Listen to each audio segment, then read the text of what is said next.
So, little Hiawayi Robinson, she was 8 years old when she was found. She was found in a bad way. Her body was bent up into almost like a cross shape. She had been assaulted and murdered. And for a long time, this was similar to what we see. And I'm not saying, look, the outcome is going to be the same, but it's similar to what we've seen in the recent cases and obviously the current cases like Michael Vaughan and Summer Wells, where something happens to a child, and like in Brandy Neal's case, we see her playing. And I'm not saying, look, I say playing, she could well be the innocent doting parent, but little Hawaii's parents, they were doing it. You know, they were pleading for the girl's killer to come forward. She'd been found not far from where her dad worked, but at the time it was, potential that it still had nothing to do with it. The whole place didn't even consider that it could be anybody within the community. You know, it wasn't thought about. The parents were fully cooperating with the FBI, and they kept having them in and pulling them in and talking to them, which you do find strange, because you could say, even in this case, they were pulling them in constantly and having conversations with the parents, and that's something that we've certainly not seen in the Summer Wells case, is it? But anyway, I digress. But look, it weren't until FBI had been taking these people in and having conversations that the father's story started to become disjointed, and he went from being a guy who was happy to have the conversation to being a father who he became quite frustrated with law enforcement, and that started to raise their suspicions. So then they started to dig a little deeper. Now, on the day that Hiawayi went missing, she was supposed to be meeting her father, who was going to be giving her $150 as a birthday gift. She'd come home from school, I believe. She was wet because it had been raining. She got changed and she went back out to this meeting, and that was a meeting that obviously never took place, and she never returned home.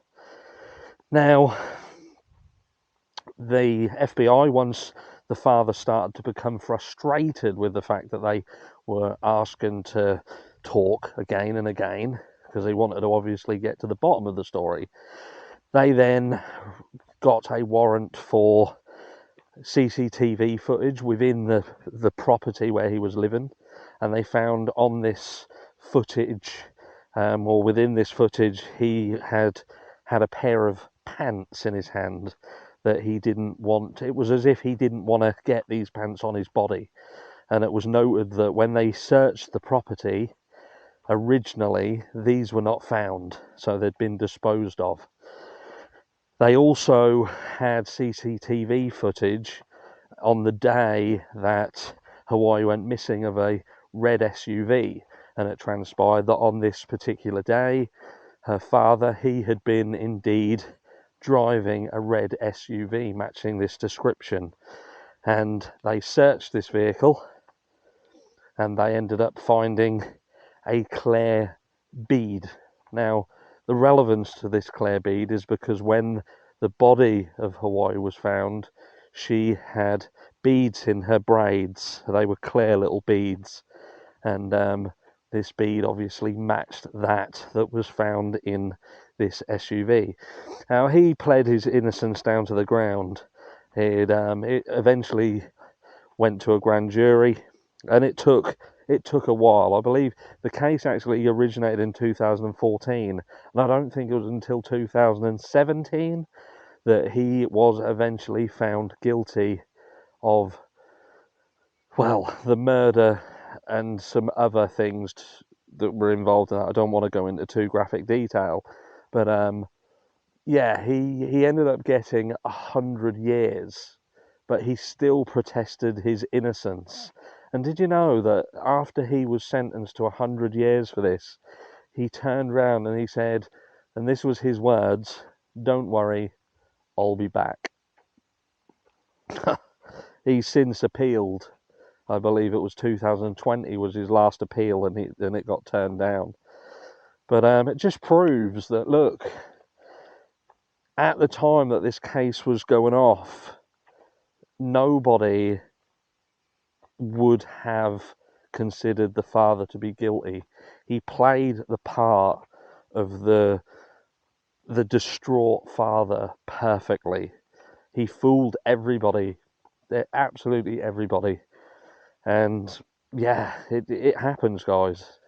It happens. And I suppose the takeaway from this is, look, we don't still at this stage know what happened to both Michael Vaughan or Summer Wells, and indeed lots and lots of other children, not forgetting Oakley Carlson, Harmony Montgomery. And look, sometimes these cases just take a little bit of time, but it would seem that the way to get people to slip up is to keep hammering away at them. Hammering away, keep going and going and going. You know, somebody who has a child who is missing, they will allow people to communicate with them. They will answer questions. They'll accept that's part and parcel of it. But they have nothing to hide. There is nothing to become frustrated with.